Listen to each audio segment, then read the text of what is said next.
minutes. We're just going to give folks a few moments to join the webinar.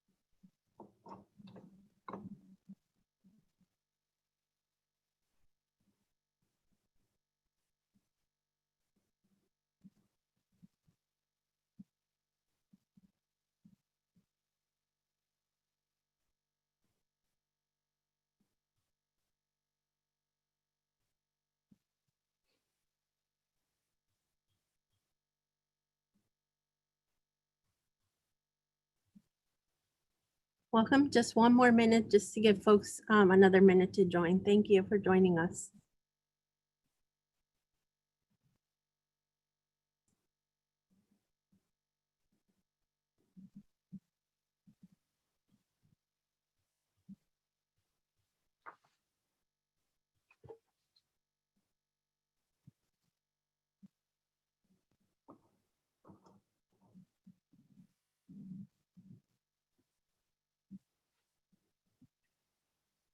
All right, good morning. Looks like we have some good participation here in Santa Clara County. Good morning, everyone. It's still morning. Welcome to the Santa Clara County Focus Workshop. We're going to get started now. Thank you so much for being here. To start things off, I would first like to introduce Los Altos City Council member and MTC Commissioner Jeannie Bruins, as well as San Jose City Council member and ABAG Executive Board member Lon Dieppe. Who will provide the welcoming remarks. So Commissioner Bruin will start us off. Well, it is still good morning. So good morning, everyone. As Leslie said, I am a council member from the City of Los Altos and MTC Commissioner.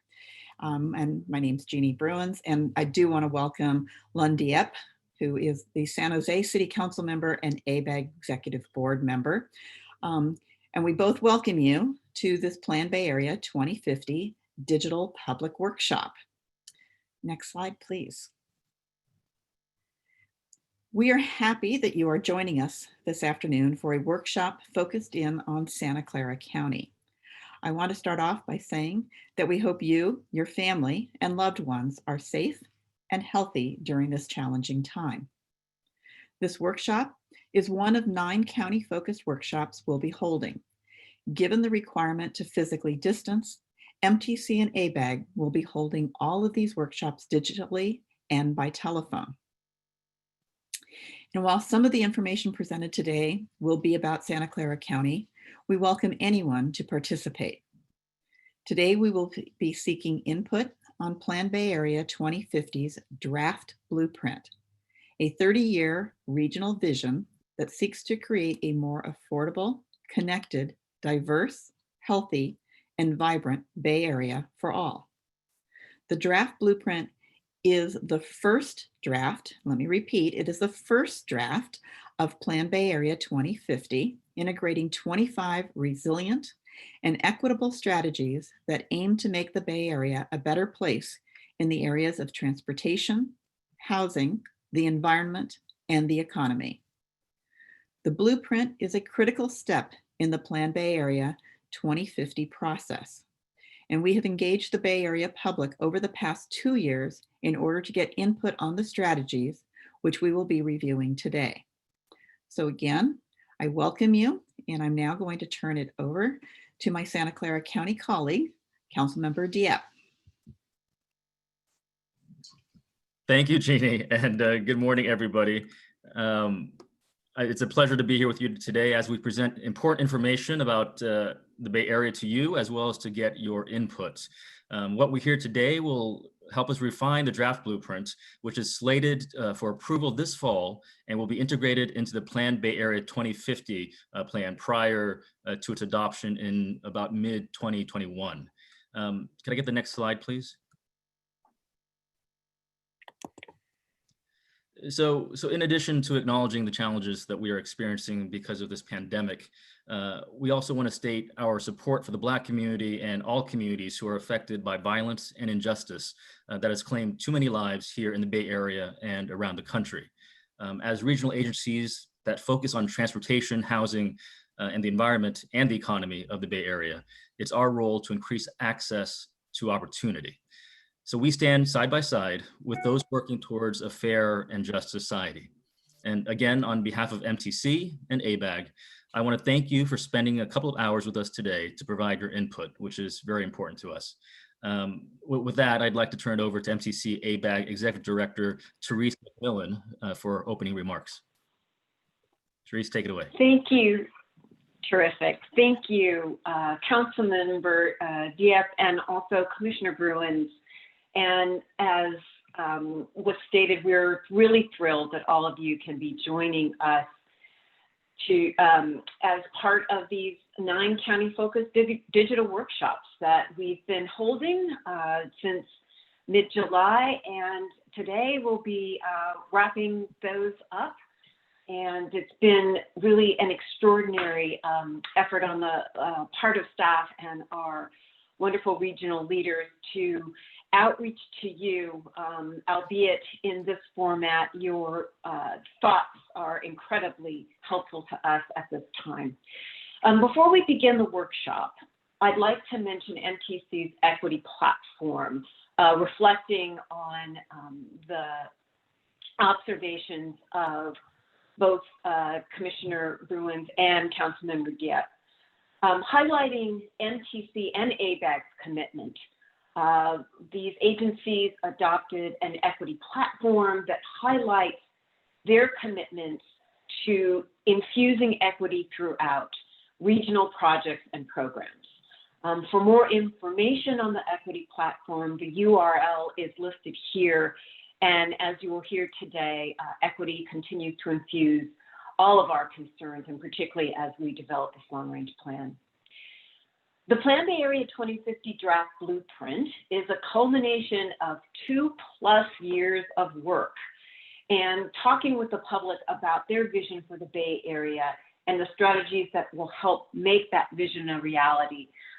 You will see is reflected in the recommendations that you will hear today. The information that we are presenting is, again, part of this first draft and will shape our work going forward. So without further ado, I would like to introduce MTC ABAG staff member Leslie Lauda Enriquez, who will walk you through the next steps in the workshop. Thank you. Thank you, Therese, and thank you, Commissioner Bruins and Councilmember Dieppe. I'm Leslie Lauda Enriquez, and I work in public engagement at MTC and ABAG, and I will serve as your host for today's workshop. I'd also like to recognize Kevin Lee, who is an aide to Supervisor Cortesi. Supervisor Cortesi could not join us today, so Kevin is here representing him. I'm so happy to be joining you today to help get your input on the draft blueprint. I'd like to provide an overview of today's workshop. First, MTC and ABAG planning staff members Dave Botten and Rachel Hartofelis will introduce Plan Bay Area 2050 and its draft blueprint. This will include an introductory video that will help us provide the detail about the blueprint. Next, they will share findings from the strategies analyzed as part of the draft blueprint and review local impacts. We will pause for clarifying questions via the Q&A feature at the bottom of your screen, so you may type your questions and comments there at any time during the workshop. Then they will walk you through our interactive poll activity. This is where we'll use the Poll EV program, and we'll explain how to use the program in the next slide. Our planning staff will then highlight important regional programs before we move into the question and answer period at the end. And finally, we'll wrap up by providing additional information about how you can access more resources and provide additional input. Okay, before we dig into the presentation, I'd like to go over a handful of logistics for today's workshop. I want to note that the workshop is being recorded and the recording will be posted to the Plan Bay Area website. Also, to ensure all participants can provide input, everyone will be muted during the workshop. And we encourage you to ask questions using the Q&A feature at the bottom of your Zoom screen. So please type your questions or comments at any time during the workshop. We will answer questions directly in the Q&A feature or during key points of the workshop. We will also be using the polling platform PollyV, as I mentioned. To participate in the poll activity, you can use your smartphone, computer, or tablet. For an internet-enabled device, please use a web browser and go to pollyv.com/mtcabag302. And when we begin the poll, the question will populate automatically on your device. If you're joining us by phone only, you can still participate in the poll using the text option on your cell phone. So to participate, you'll need to text MTCABAG302 to the number 22333. Please note that those of you who are joining us by phone only will not be able to enter questions and comments through the webinar platform. However, there is an opportunity to submit your comments verbally via phone. After the workshop, you can call our comment line at 415-778-2292 and leave us a message with your comments, which we will enter into the official record. Again, you can participate in the poll by texting your responses to each question. There are additional ways to provide comments during the public comment period, which runs through August 10, Monday, which is Monday. As I just mentioned, you can provide verbal comments by calling our comment line at 415-778-2292. Or if you have detailed written comments, please send them to info@planbayarea.org. And we'll post this information again at the end of the workshop. Last, please note that profanity or culturally insensitive comments will not be tolerated at any time. We look forward to a productive workshop, so now let's dive in. We're going to start with an icebreaker question so that you can get comfortable with the polling software that we're using. Please go to this URL on your web browser now, pollev.com/mtcabag302, or text MTCABAG302 to the number 22333. Okay, great. The question should be on your web browser now, and we would like to know, pre-COVID-19, how did you typically get to work? If you're joining us by text, again, you can send your response by typing the letter associated with your answer choice. For bus, select A. For subway or train, select B. For personal car, select C. For carpool, select D. For taxi or TNC, like Uber or Lyft, select E. For bike, select F. For walk, select G. For ferry, select H. And for other or not applicable, please select I. And we'll give you just a few more seconds to submit your responses. It looks like before the pandemic, most folks were using their personal car to get to work. Some results are still coming in. But overall, it looks like most folks participating today were using their personal car to get to work before the pandemic. So this is how the software is going to work. I think you should feel pretty comfortable with it. And now I'm going to turn it over to our planning staff, Dave and Rachel, who will guide us through the content of today's workshop. Dave? Thanks, Leslie. We're excited to be here to talk with you and the public about the Plan Bay Area 2050 draft blueprint. We've worked to create a more comprehensive 30-year vision for the region's future, integrating transportation, housing, the economy, and the environment. Today's presentation will first highlight the strategies at the center of the draft blueprint. Second, touch on some of the key regional and county outcomes. And third, seek your input on how to tackle challenges that remain prior to the final blueprint phase. As Commissioner Bruins noted in her opening remarks, the draft blueprint is all about working towards a regional vision of a more affordable, connected, diverse, healthy, and vibrant Bay Area, not just for some, but for all Bay Area residents. Building on top of more than 2 years of work to develop the most resilient and equitable strategies to tackle our region's big challenges, the draft blueprint includes 25 of these bold strategies to make the region better for the next generation. It's important to underscore that the strategies in the draft blueprint are not near-term actions or legislative proposals. They're ideas for cities and towns, counties, the region, and the state to consider over the long term to address challenges across the Bay Area and beyond. Of course, we'd be remiss in not acknowledging how profoundly the coronavirus pandemic and the 2020 recession are affecting all of our lives right now. While we didn't predict the pandemic, we have been planning for uncertainty in recent years. All of the strategies in the draft blueprint have been stress tested against many of the unanticipated forces we are experiencing today. And the good news is they held up to those stress tests. These forces range from higher levels of telecommuting to greater adoption of e-commerce to boom and bust economic cycles and more. And while this summer is a great time to ensure our strategies are best aligned with the post-COVID future, it's important to note that some of the strategies are incredibly timely for the moment we're in right now.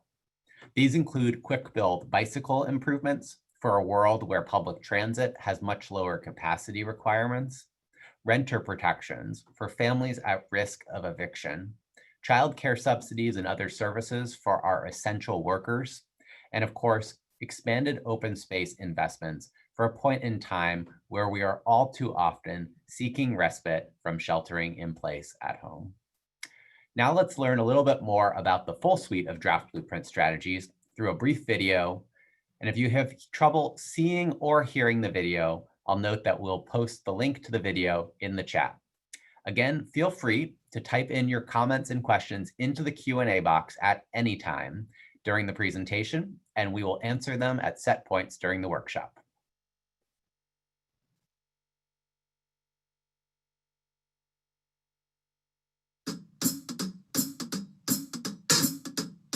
Hi, thank you for joining us. As we navigate these unprecedented times, we thank you for taking a moment to think about the future. The Metropolitan Transportation Commission and the Association of Bay Area Governments are creating a plan to make the Bay Area more resilient in the face of unexpected challenges like the one we're experiencing now. How we react to these challenges is key to making the Bay Area more affordable, connected, diverse, healthy, and vibrant for all.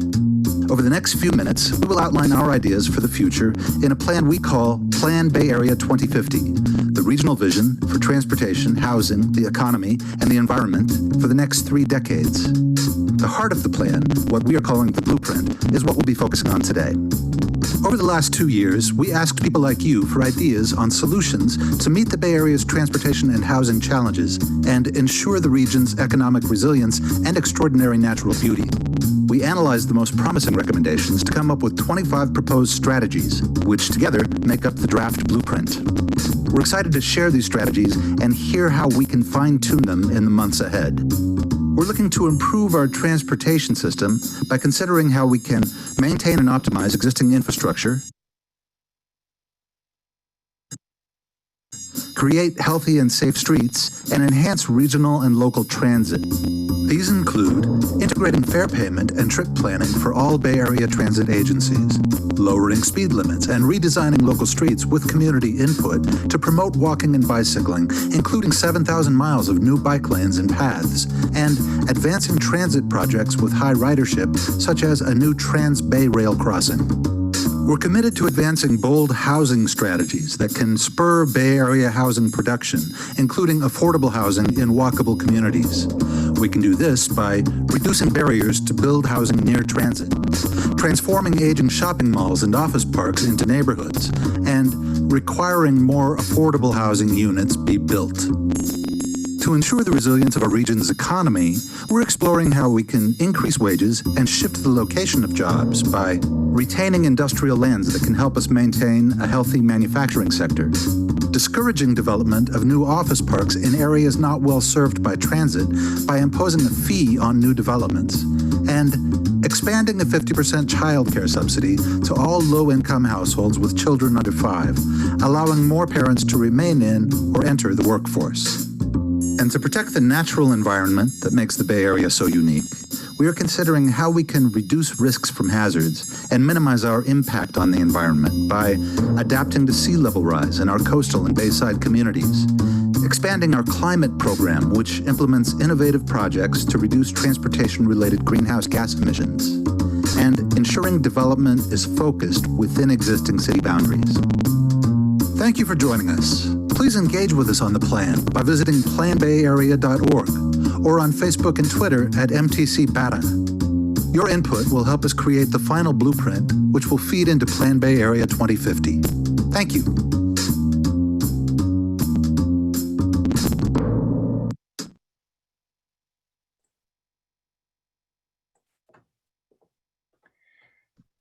So our apologies on any audio issues you might have experienced during the video. Again, it's available on our website and on YouTube, so we encourage you to check it out. I will just give a brief synopsis of what you just heard, especially in case you weren't able to hear all of the content. So this slide just really summarizes the core of the video, which is we have these 25 strategies that are at the core of the plan, spanning transportation, housing, the economy, and the environment. They fall into 9 key categories. So just to walk through those, the draft blueprint maintains and optimizes our existing infrastructure, redesigning our streets and investing in public transit. It spurs housing production at all income levels and encourages more affordable housing in all communities. The draft blueprint strives to improve economic mobility through childcare subsidies and jobs programs, as well as through strategies to shift the location of jobs. And last but not least, it invests in sea level rise protections, home retrofits, and protects our natural and agricultural lands from development. Ultimately, all of the strategies work together as a package to make our communities more resilient and equitable in the years ahead. And if you'd like to learn more about the specifics of the draft blueprint strategies, we encourage you to check out our website for a convenient booklet describing them.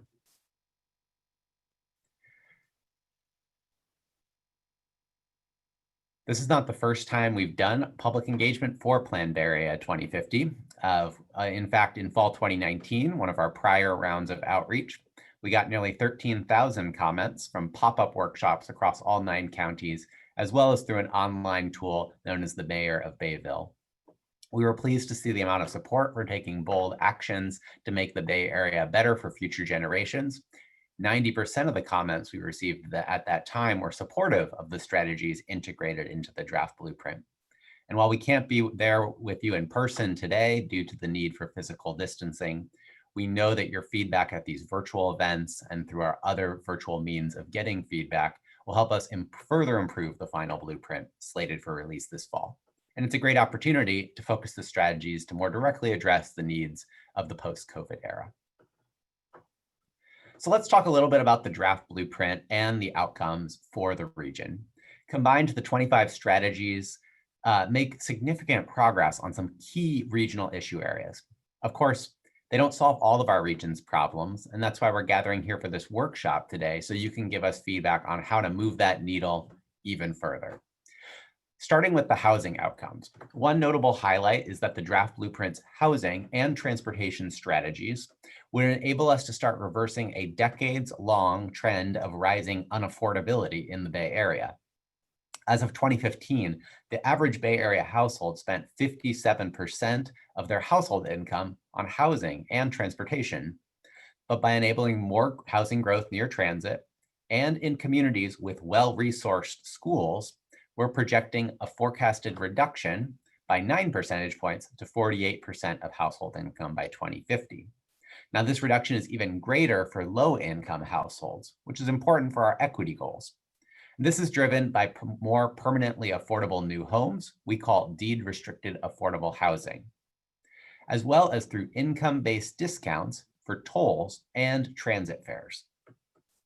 As I just noted, the funding in the draft blueprint enables the construction of over 400,000 permanently affordable homes, which contributes to those greater affordability benefits for those who are least able to afford the Bay Area's high housing costs, including in Santa Clara County. Furthermore, a lot of the new growth is focused in walkable communities with frequent nearby transit services, which enables more people to walk, bike, and take public transit. By 2050, we would forecast that 43% of Bay Area households would be able to walk to a high-frequency public transit line with service every 15 minutes or better. On the environmental front, there's more good news here. Investing in bicycle and infrastructure, as well as reducing speed limits, as discussed in the video, could save over 1,500 lives over the next 30 years. And while that's certainly not enough to get to zero fatalities by 2050, it's a meaningful step in the right direction to address the deaths on our region's roadway system. With regards to hazards, things like earthquakes and sea level rise, retrofitting homes as well as building seawalls and levees, as included in the draft blueprint, would address 100% of homes at a high risk of damage in an earthquake, as well as 98% of all homes threatened by sea level rise over the 30-year time horizon. And lastly, despite the significant tax increases that would be required to pay for many of these strategies, tax increases that I would note would primarily affect businesses and higher income individuals. We're seeing that Bay Area businesses remain positioned for further growth in the decades ahead, even as we face a major recession today. Now I'm going to turn it over to my colleague, Rachel Hartofilis, who will walk through the outcomes of our analysis.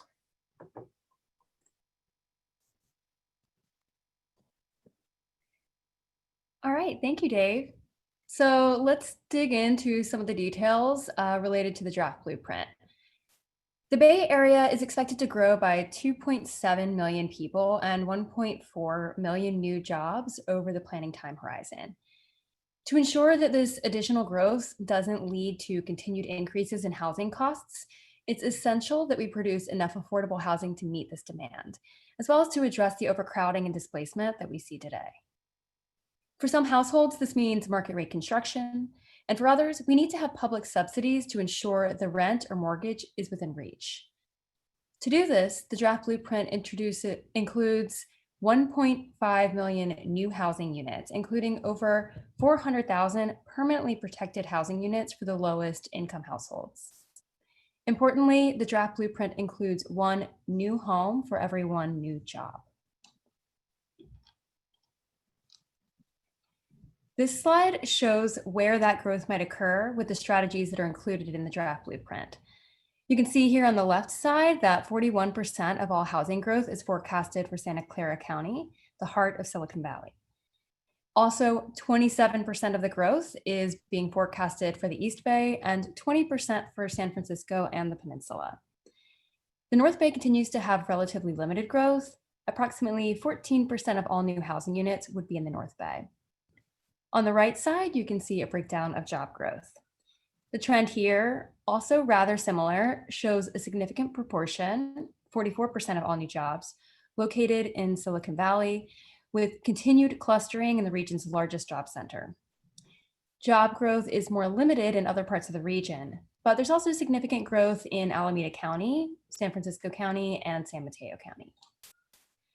Importantly, 70% of the housing growth is in areas within a half mile of frequent transit, and 50% of all new jobs are located within those areas. As noted earlier, this is why much of the region's growth is focused in walkable places near public transportation. So the draft blueprint also includes a breakdown of where growth might occur on a more localized level, as you can see here for your county in Santa Clara. So housing growth is balanced throughout Santa Clara County in the draft blueprint, with more new homes concentrated along the light rail and bus lines, as well as in the communities with some of the region's highest performing schools. Job growth is concentrated in San Jose, Santa Clara, Sunnyvale, and Mountain View, leading to many more walkable urban communities with a mix of urban housing and jobs. Ultimately, this growth pattern would provide Bay Area residents more choices in terms of transportation. We anticipate 17%, or roughly 1 in 5 Bay Area workers, would change their commuting patterns as a result. In addition to the significant growth in telecommuting, we also see more Bay Area residents choosing to walk, bicycle, or take public transit, thanks to the investments we see in bicycle infrastructure, transit infrastructure, and just the additional density that's near the transit stations.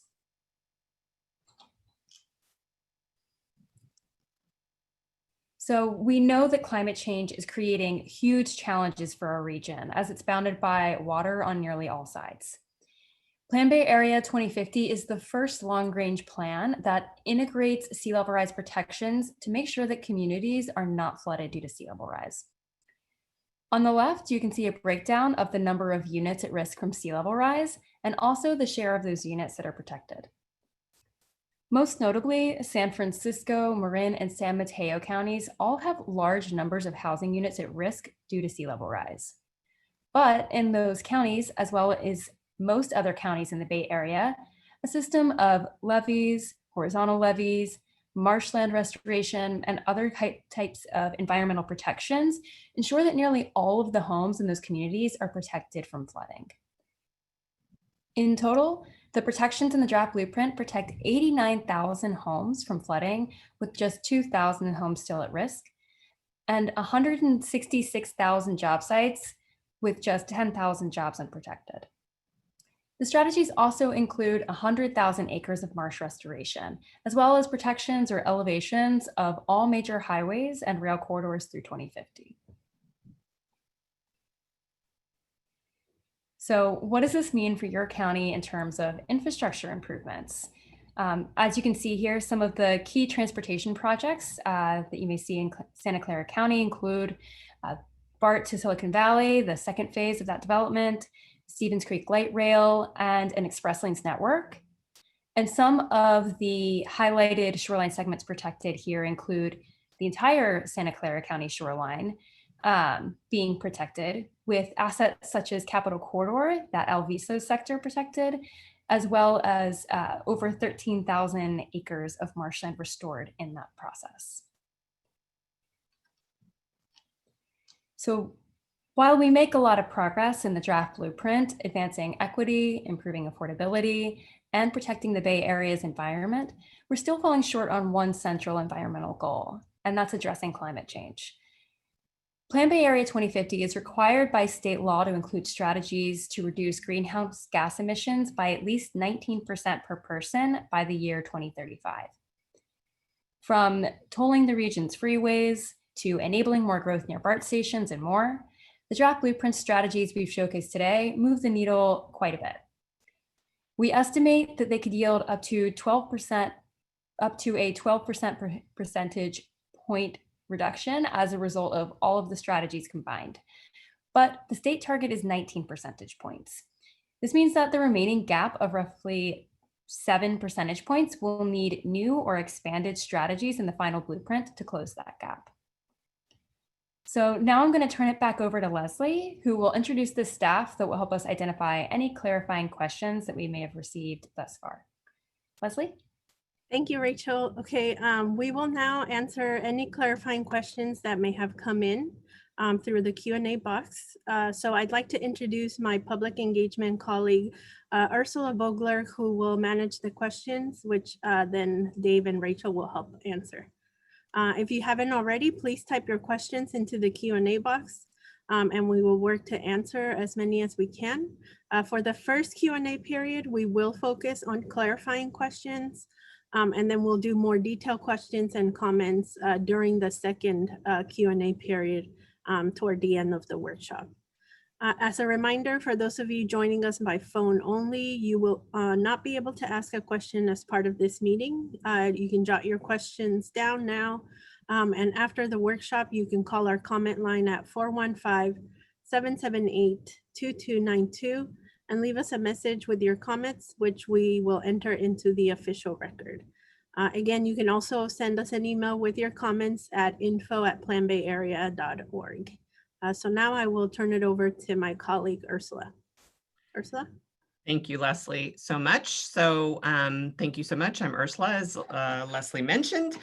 And let's begin with some clarifying comments. First question, can MTC ABAG extend the August 10th deadline for comments on the blueprint? Go ahead, Dave. Thanks for that question. We have had the draft blueprint out on the street since the beginning of July at this point. By getting us your feedback by August 10th, it enables us to take that public and stakeholder feedback into account as we develop our staff recommendations for our September committees. So unfortunately, because we do need to move forward, we can't extend the deadline, but we do look forward to any feedback you can provide by that time. Thank you, Dave. And there are, we will be mentioning it again, how you can provide additional input if you think of something or have longer comments. We will go over that later. Okay, next question. Does the strategy guide take into possibility of different public-private housing production and ownership models, like the Singapore model for ownership? Yeah, thanks for that suggestion. Right now, that is not one of the strategies we incorporated in the draft blueprint, but I look forward to hearing more as we get into the interactive portion of this from you on what sort of strategies we could include on that front in the final blueprint. Great. Next question. If we do this plan, Bay Area residents will still be spending 48% of their income on housing and transportation in the year 2050. Why aren't we striving for a more ambitious goal? Well, a couple thoughts here. We want to go further in the final blueprint, and so we're eager to hear your ideas about what would it take, what strategies are necessary to expand or add to further reduce that outcome. And secondly, I'll just note, while it might not seem like a big victory to reduce the amount spent by 9 percentage points, this is the first Plan Bay Area that's projected any reduction. In fact, the last few plans, the strategies were so insufficient on this regard that we saw continued rises in housing unaffordability and transportation unaffordability over the planning period. So we've managed to bend the curve. The question is, how much further can we go in the final blueprint to get to some further improved outcomes? Great. Thank you. Next question. What in the strategy addresses rezoning to more mixed use? In addition to residential and floor level retail, there is residential light industrial. The idea is that you can provide a full spectrum of economic opportunity near people. So our zoning strategies do include a lot of focus on mixed use. I wouldn't say so much a mix of residential and industrial. Oftentimes there are conflicts between those uses, but we certainly are encouraging more mixing of residential, commercial, retail, office, all these different types of uses to create complete communities across the region. And I think this really does apply in places like Santa Clara County, where you see kind of the robust housing and job growth, which enables the creation of urban villages across the South Bay. With regards to the industrial use, we're very much focused on protecting the remaining industrial land through a set of priority production areas in the draft blueprint. And that may have less of a mixed use angle to it, but just wanted to give you that context. Okay. Here's a slightly different question. When does phase 2 for the transportation projects happen? I don't think we've touched on this all today. This is more of a kind of down in the weeds technical issue, but I believe the commenter is referring to the question of different transportation projects are either earlier in the first half of the plan or later in the second half of the plan. So projects that are in that second half are projected to open in year 2035 or later. Okay, next question. I'll go back up to some housing questions. What in the strategies address rezoning to more mixed use? And you kind of went over this a little bit. In addition to we talked about this, sorry. What mechanisms are in the strategy plan to urge compliance from all of the different governing bodies, like the county supervisors, the city councils, et cetera? Coordinating the growth is key so that affluent cities don't shirk their duties, such as housing, onto smaller towns or struggling cities. So That's more a of great question. Yeah. So I do want to underscore that Plan Bay Area 2050 It is a vision for the region's future. It does not take away any sort of local land use control. It's about showing how we can all work together to get to a better future. Now, there is a parallel process called the Regional Housing Need Allocation, which we will touch on later in today's event. That is also ongoing, and that has a little bit more in terms of teeth, in terms of encouraging local jurisdictions to rezone and enable more housing at all income levels. And ultimately, the regional housing need allocation methodology must be consistent with Plan Bay Area 2050. So there is a connection here between those two processes. Wonderful. Thank you, Dave. There's a question for Rachel. Why was 2 feet of sea level rise chosen for this plan? While most models may predict that level at mid-century, any new buildings near the shoreline will have a life expectancy toward the end of the century when models predict upward of 3 feet. That's a great question, and I'm glad it was asked. So the models only show up to 2 feet of inundation, but all of the improvements and shoreline protections and adaptations that we anticipate are modeled to address it a minimum of 3 feet or more. We include the lifespan of those improvements when we consider what we expect to be built within the region. So that's when we're thinking about what it may cost to adapt the region to sea level rise, that cost is looking at least 3 feet, especially because even if it's only 2 feet, there's likely going to be a foot of high tides or storms that happen on top of that. So we do address up to 3 feet within the plan. It's just that the model only shows what is permanently inundated up to 2 feet by 2050. Okay, thank you so much. A couple questions about greenhouse gas emissions. First, is MTC required to close the 7% gap for greenhouse gas emissions? How does MTC propose to do it, Dave? Great question from this commenter. So Plan Bay Area 2050 does have a state target of this that leads to the 7-point gap at this point with the draft blueprint. Ultimately, if the region wishes to continue receiving the full spectrum of transportation monies from the state, it does need to incorporate strategies that close the remainder of the gap. However, if the region is unable to reach consensus or fails to include enough strategies to tackle that challenge, we can adopt the plan, but it does put a good deal of transportation monies at risk, which would be unfortunate as we try to implement the infrastructure side of the plan. So we're working hard on that. We do have some strategies we will share in the interactive session that we're looking for your feedback on this challenge. Okay, great. Here's another, it's a similar question. The last statewide greenhouse gas goal for Plan Bay Area is a 15% reduction by 2020. And the last Plan Bay Area, which was Plan Bay Area 2040, showed it would achieve 18%. Any reasons why this forthcoming Plan Bay Area appears to underachieve, for example, the 12% reduction compared to the last plan? Another good question. So for those folks who are more technical at today's event, we do have a more detailed breakdown of this on the Blueprint website.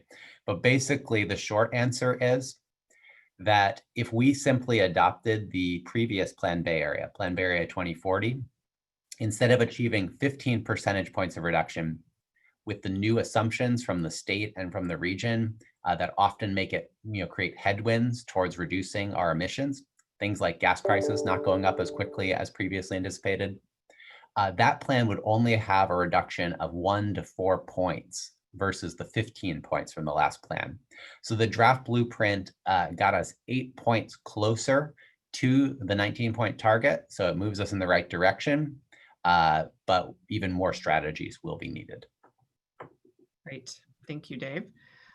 Here's a clarifying question about the slide that Rachel presented on the Santa Clara County projects. Did you mean Stevens Creek Light Rail or Stevens Creek Bus Rapid Transit?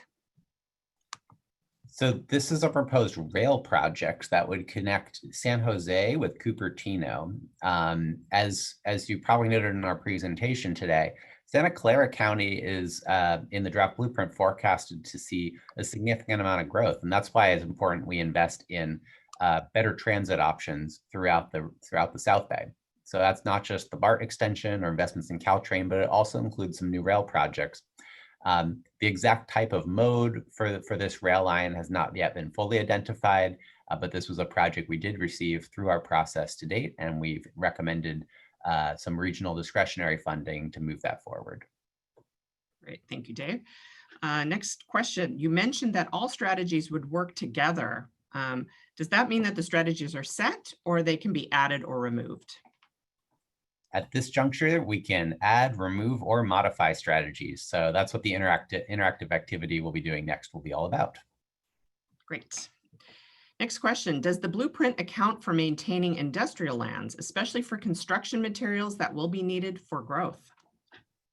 Yes, the blueprint has a strategy to maintain industrial lands through protection of our priority production areas, which are a set of locally identified key industrial lands, and a set of strategy to put in place incubator programs in those areas to spur new middle wage jobs in those places. And some of our industrial lands are underutilized at this time.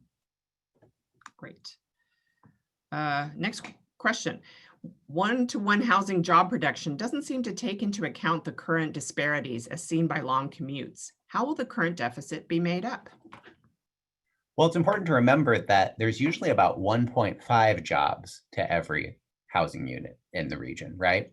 So by providing one new housing unit for every one new job, we're helping to address overcrowding in our existing housing stock while also building additional units for those future households.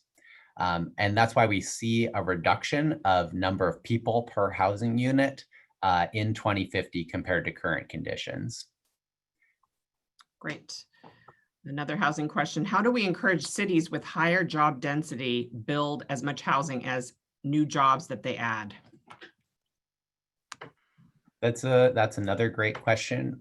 In the draft blueprint, we did explore strategies to enable more development capacity for residential uses and to streamline development to make it easier for new developments to move forward. Things like reducing or eliminating parking requirements that often make it harder for those projects to pencil out.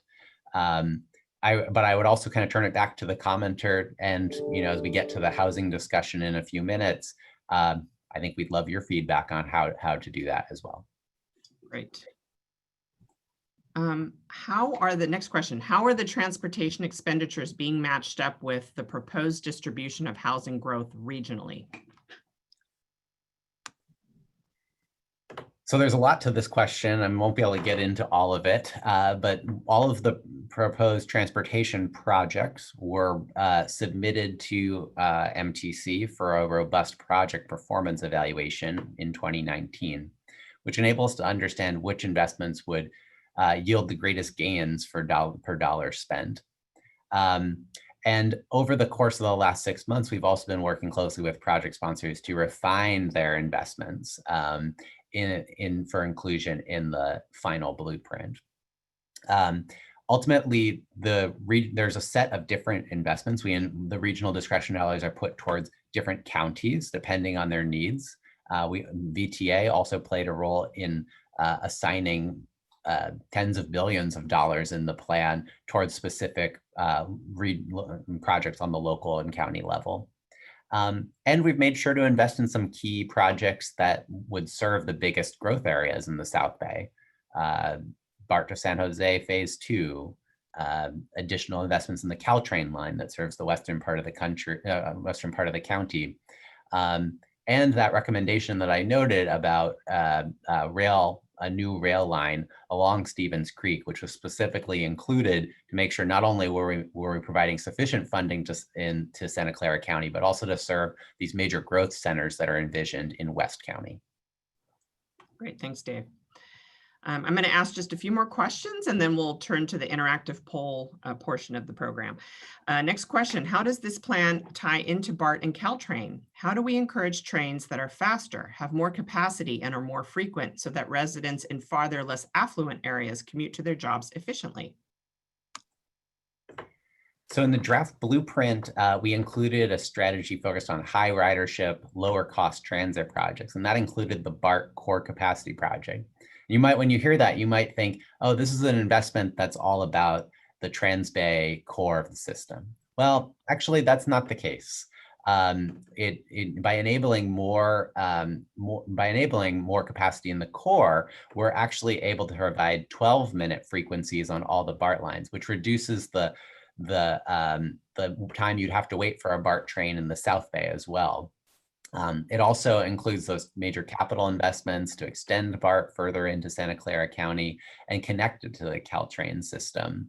And lastly, in addition to the electrification that's happening to Caltrain right now, the final blueprint is considering a further increase of frequencies on that corridor. So ultimately, the vision in the final blueprint is about knitting those two systems together at the all-critical Diridon station in San Jose to really finish the ring around the bay with BART and Caltrain. Great, Dave, thanks. Okay, next question. How much is the budget for this plan and who oversees it? Good question. So each of the different elements of the plan has its own budget, and you can find the breakdown of the budget as well as the new revenues that would be needed for each element on the Blueprint website. So I encourage you to take a look at that. We're being very transparent about the fact that new revenues are required to advance these bold strategies. $200 billion of new revenues on the local, county, regional level, spanning these 4 topic areas. It's going to cost us money to protect our shoreline, to build transformative rail projects across the region, and to build all this much needed affordable housing. So we'd love your feedback on whether you feel like more revenues are needed to get further towards outcomes, or if you're concerned about the impacts of new taxes in the future. Great. And then finally, a related question. The tax increases you referenced to pay for the strategies, have those been passed or are they yet to be proposed? So I just want to underscore those are conceptual. This is a long-range planning effort. So these are things that have not been passed, but things that might be needed, not necessarily in the next couple of years, but in the next 10 or 20 years to fund some big investments. So when our region's economy is booming again, how can we support that growth through new infrastructure? What can we do to make sure that communities aren't on their own trying to tackle sea level rise? Those are the sorts of challenges that we're trying to address. Great. Okay, thank you so much, everyone, for your questions. I know that there are additional questions that we haven't read, and we'll do that in our second Q&A period, as well as all of the comments. So we're going to switch gears now and go to the interactive part of our meeting. We're going to use the polling software we used at the start of the meeting, and I'm going to turn it back over to Dave and Rachel to remind us how to use the software and to walk us through the questions. Dave and Rachel. All right, this is the best part of the workshop where we get to hear from you. So let's dig in here. We'd like you to get ready to share your feedback, and we're going to go through what we call the 5 key challenges that we're trying to address with augmented or new strategies in the final blueprint. So to participate in the interactive activity, please go back to pollev.com/MTCABAG302 on your phone or web browser, and we're going to go through the questions one by one. For those of you who are participating by phone only, on your cell phone, you're going to need to send a text message to the number 22333. In the body of the message, you'll want to type MTC ABAG 302 and then hit send. And if you are texting us today, the question will not show up on your phone, so we'll read the question and the answer choices for you for each question. Let's get started. All right, so challenge number 1. Affordable housing. So the draft blueprint made some significant headway in making the region more affordable. We included a set of strategies. These included allowing a greater mix of housing types and densities in growth areas, funding more affordable housing production, preservation, and protection, and requiring developers to build more affordable housing as part of their projects. However, even with these gains on affordable housing, quadrupling the amount that we have today, there are still hundreds of thousands of low-income households that would be without those protections. And so our challenge here is, how do we create more permanently affordable housing especially in areas with high quality schools, amenities, and transportation options. So here's your first question of the day. Please identify which potential strategies should be included in the final blueprint to make the region's housing even more affordable. And you can select as many as you would like. Press A to invest in constructing more affordable housing units. Press B to accelerate redevelopment of aging malls and office parks with significant shares of affordable housing. Press C to expand capacity for new housing in communities with well-resourced schools and good access to jobs. And press D to advance innovative approaches to reducing housing construction and financing costs. If none of these are of interest, you can press E. There'll be an opportunity on the next slide to provide your own strategies and ideas. The options here are really just to get you to start thinking about the range of options to address this challenge. And again, you can select as many as you would like. I'll just say, to do this via text, you'll need to send each letter choice as individual text messages in the same text thread. So with all that information, Rachel, what are we seeing in the initial results? Well, it looks like a lot of interest is in advancing innovative approaches to reducing housing construction financing costs. Followed right behind it by interest in accelerating redevelopment and expanding the capacity for new housing in other communities. It looks like that pattern continues to steady here. Yeah, it looks consistent. Pretty Yeah, broad support for options B, C, and D in this poll today. absolutely. All right, so we'll let people maybe type in their last letters here, and then we'll go on to the next slide. All right. So now it's time for you to provide your own ideas on this major challenge. Is there anything else we should take into consideration to address the challenge of affordable housing? As you can input your ideas now, and as you type in your answers, we'll share some of the feedback we got from focus groups with disadvantaged communities, historically disadvantaged communities across the Bay Area.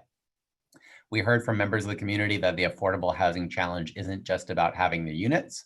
There's a lot of work to understand how to access affordable housing when it is built. You know, if you don't speak English or if you have a student status, it might be hard for you to apply. There's also a lot of interest in programs to help lower income households buy a home or apartment to create stability and a known path towards reducing wealth gaps. So Rachel, what are we seeing in the initial comments? It looks like there's definitely interest in different types of zoning. So, allowing apartments in some neighborhoods, and even in-law units or ADUs in other places.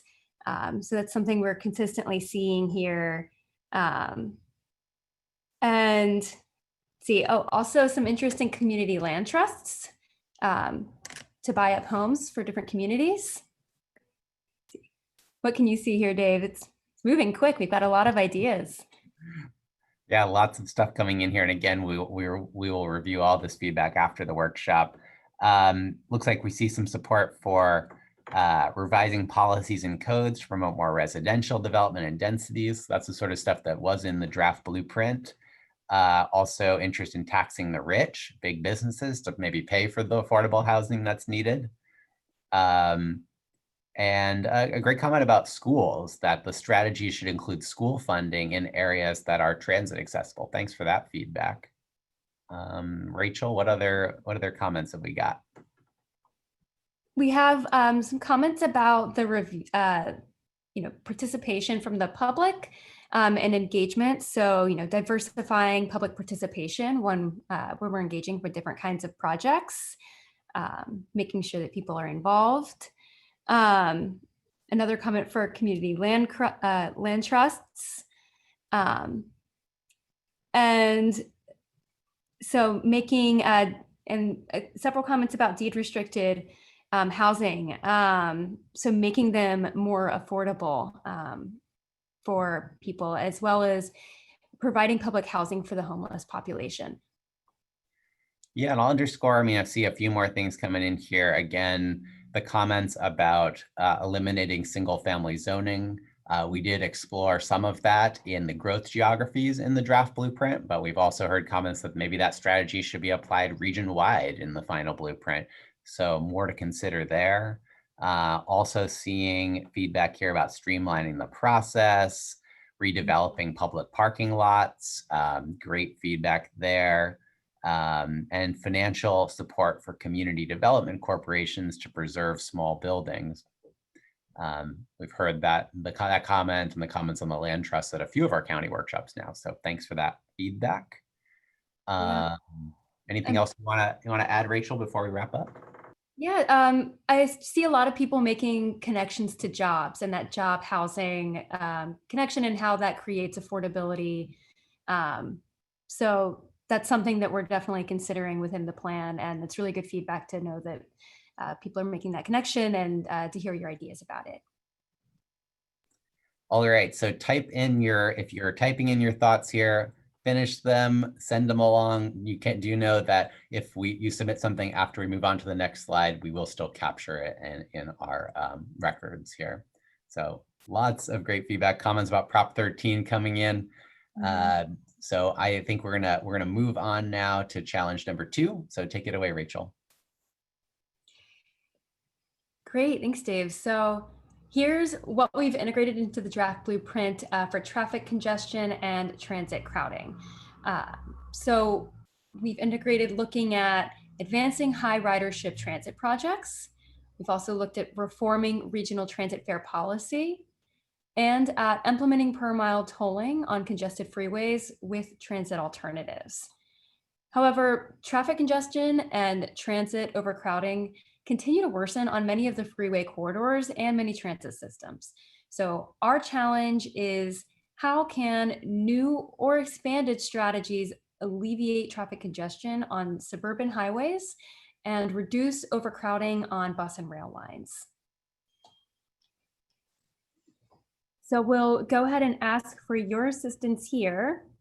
So please identify which of these potential strategies should be included in the final blueprint to alleviate traffic congestion and reduce overcrowding on transit in the Bay Area. And you can select as many as you'd like. I'll go ahead and read out the options for you.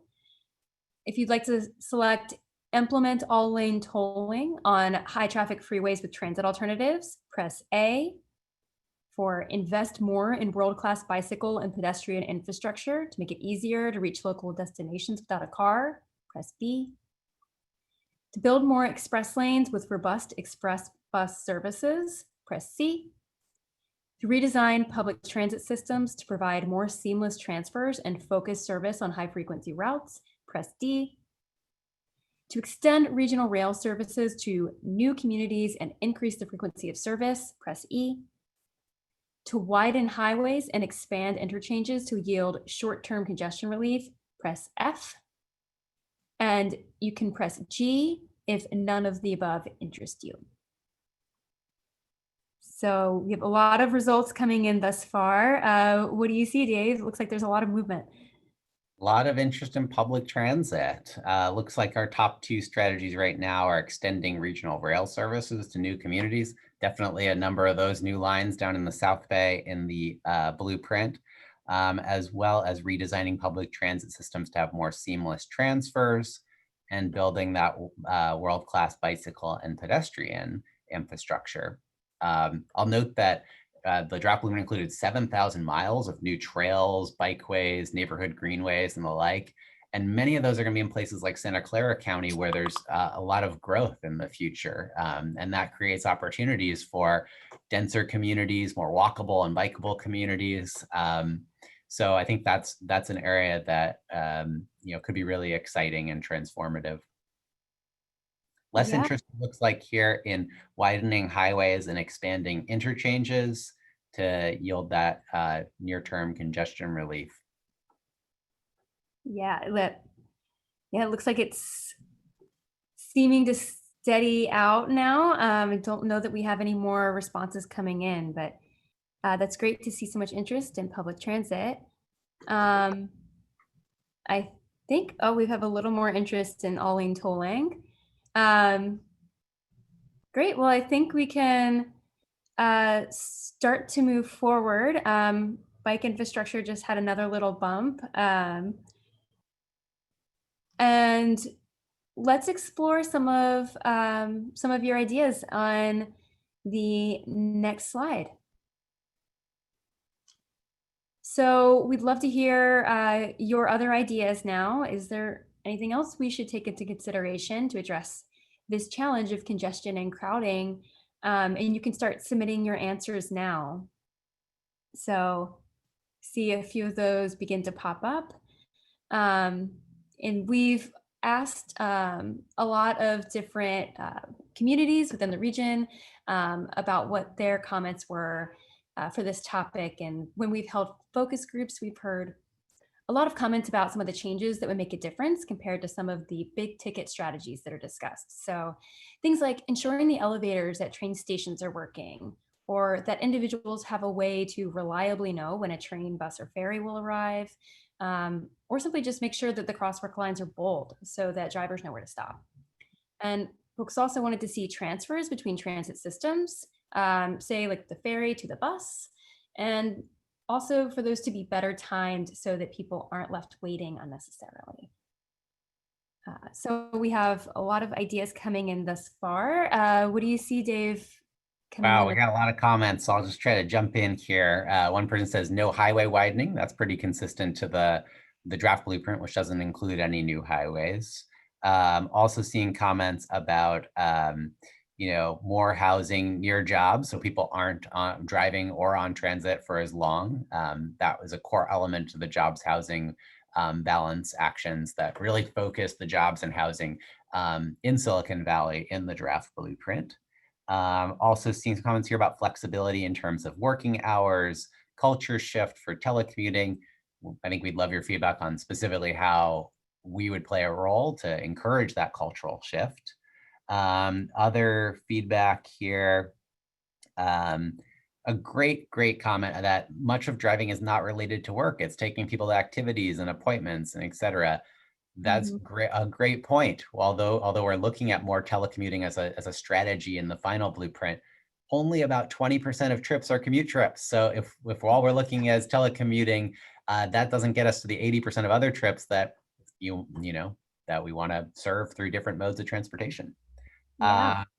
And then I'll say one last comment here, and I'll turn it over to you, Rachel. One commenter has mentioned water transit a couple times. There are some ferry projects in the plan, and there's actually even a demonstration project for a hovercraft ferry line to see how that technology would work. Oh yeah, this is interesting. I've seen a couple of comments about parking, which I think is a good comment, and just about either eliminating parking in some places or charging fees or making sure it's priced to discourage from people driving to certain places. And many more comments here about housing being closer to jobs, and a few people picking up on reliability and how critical that can be for people who need to use transit on a regular basis. Rachel, I want to flag this comment here about Santa Clara not having a transit overcrowding problem. That certainly is true in kind of baseline, 2019 conditions.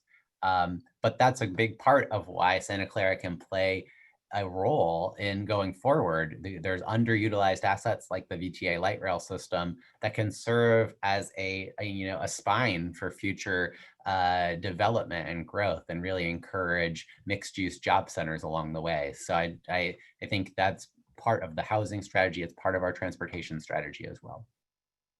Yeah, thank you for pointing that out. That's great.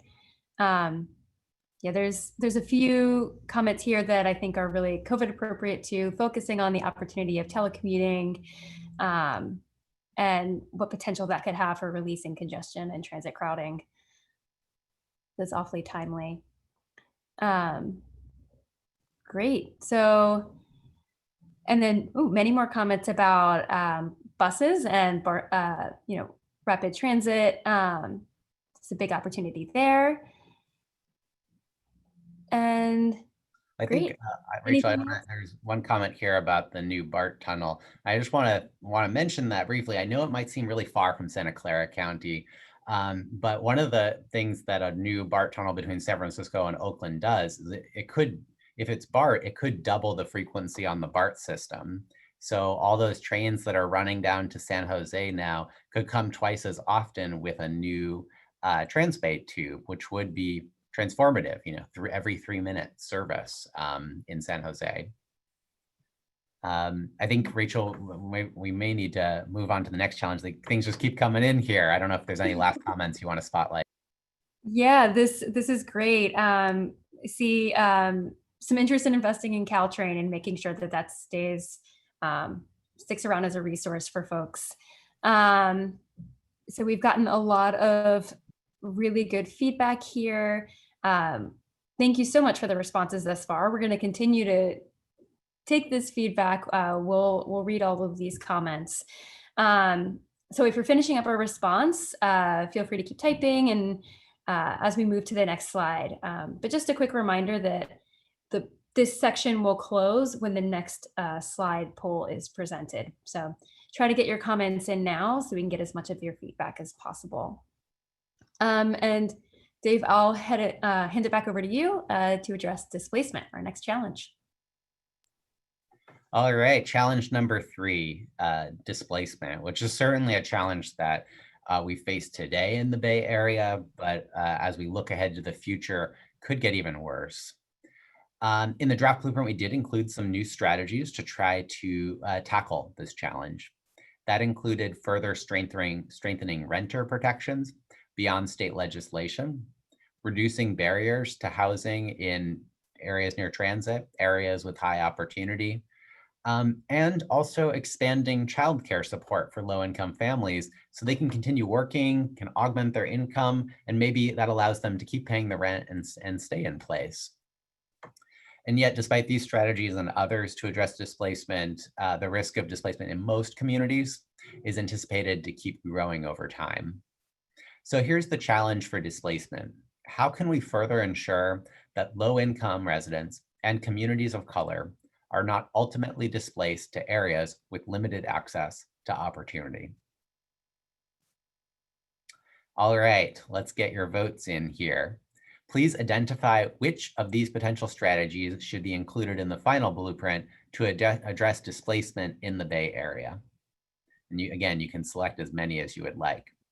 From our focus groups, we've heard comments about making sure that folks with a poor credit history have a means to rent in their communities, and making sure that there is accessible legal support to make sure that all renters are aware of their rights. So let me just read through the options here. Press A if you want to expand investment in preservation of permanently affordable housing in communities facing displacement. Press B to ensure ample affordable housing is built in communities most at risk of displacement. Press C to implement workforce training programs to grow the middle class and make it easier to stay in place. Press D to dedicate and protect ample investments in schools, parks, and transit to improve quality of life in communities where displaced residents are moving. Or if none of these appeal to you, you can press E. Rachel, what do we see in the results? So it looks like the most interest thus far has been in ensuring that affordable housing is built in the communities that are most at risk for displacement. So that seems to be the most popular this afternoon. There's also a lot of interest in expanding investment in the preservation of permanently affordable housing. That's a close second. And growing interest in implementing workforce training programs to grow the middle class. And still shifting around, but a lot of interest in those three thus far. And now, investing in the preservation of permanently affordable housing is also continuing to grow again. We have a few folks who put in none of the above, and I think we're eager to hear their suggestions on how to address the displacement crisis in the region on the next slide. So type in your final responses here. We're going to move on to the free response now. Okay, so what else should we take into consideration to address displacement in the Bay Area? We're going to give you a few minutes here to type in your responses. Looks like our first commenter says supporting childcare is a great idea. Rachel, what else are we seeing in the feedback? So there's interest in financial support for eviction defense in making sure that protecting renters, and people want us to build the housing as well as, just suggest it. And let's see, yeah, more interest in low cost childcare. So, acknowledging that it's, difficult for families to maintain their homes and to care for their families. Let's see, what do you see, Dave? It looks like we're getting more Lots of comments great coming in. solutions, more social safety net programs, higher minimum wages, some comments about the fact that some cities already have rent control. I would note that this would be more of a San Francisco style rent control that is stricter than what you see in cities like San Jose and others in the South Bay. Other strategy comments here, again, increasing the minimum wage is coming up, and again, building more housing. So we have built a lot more housing in the draft blueprint, but as we talked about earlier, maybe we need more deed-restricted affordable housing. Maybe that could help play a role here, or maybe we could focus that in different locations. Rachel, what other comments are coming in? There's more comments on kind of zoning related things, such as allowing homeowners to build ADUs and getting more of those units out there for people to keep them in the community, and not just to build affordable housing, but dramatically more affordable housing. And I think it's also important to mention there's comments about the community engagement and making sure that people of color and other community members are included in the decision-making process throughout the process, which is important. And more comments on ADUs, so people are really seeing an opportunity here to keep people in the communities with zoning and more flexibility in terms of housing. And let's see. Rachel, I want to flag, there's a comment here about encouraging job growth where housing costs less, given the high cost of producing affordable housing. It's a great point, but the public policies that that were approved for study in the draft blueprint just weren't big enough in order to get to that goal. So we're going to come back to that that challenge in a few minutes, and look forward to your feedback on what policies could encourage that job growth to be a little more distributed. Yeah. Sorry, Lucy, what else did you want to highlight? The mention about good schools, I think that kind of ties into making sure that all communities have access to these resources, so that if people need to move, they still have access to high quality resources for their families and communities. And also, let's see, we have community building trusts and co-op dense housing buildings, so different forms of ownership and support, and making sure that there's workforce housing. So that's also really important, looking at job housing balance to keep jobs from displacing community members. And I think a good comment to plan proactively, which is something that is always useful, assuming that, there's a lot more coming in here. Great. And yeah, another comment for SROs and micro units for transitional housing. So again, with the flexibility of different housing types for community members.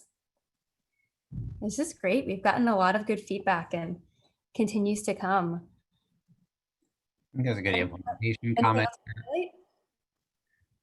Rachel, I'll just flag a couple more here before we move to the next section.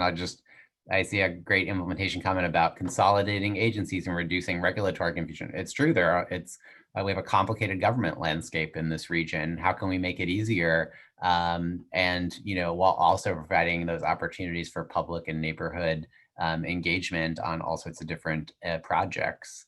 I see lots of comments about children and schools and as you say, a lot of great feedback. I do think we may need to move on to our next challenge now. So finish your thoughts on displacement. We really appreciate all the suggestions. Great. So for our fourth challenge, we're going to look at greenhouse gas emissions, which is a tough one as well. And so here's what we've integrated into the draft blueprint for greenhouse gas emissions reduction thus far. We've looked at implementing per mile tolling on congested freeways with transit alternatives.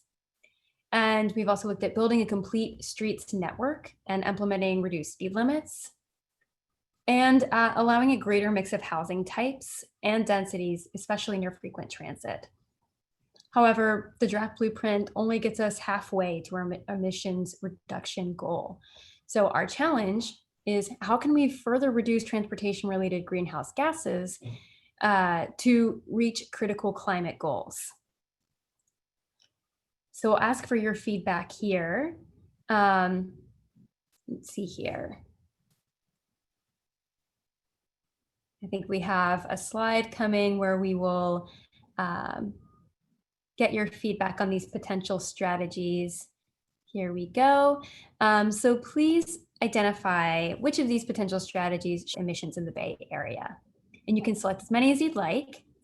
So I'll give you the options here: to expand electric vehicle charging infrastructure subsidies, especially for lower income households, press A.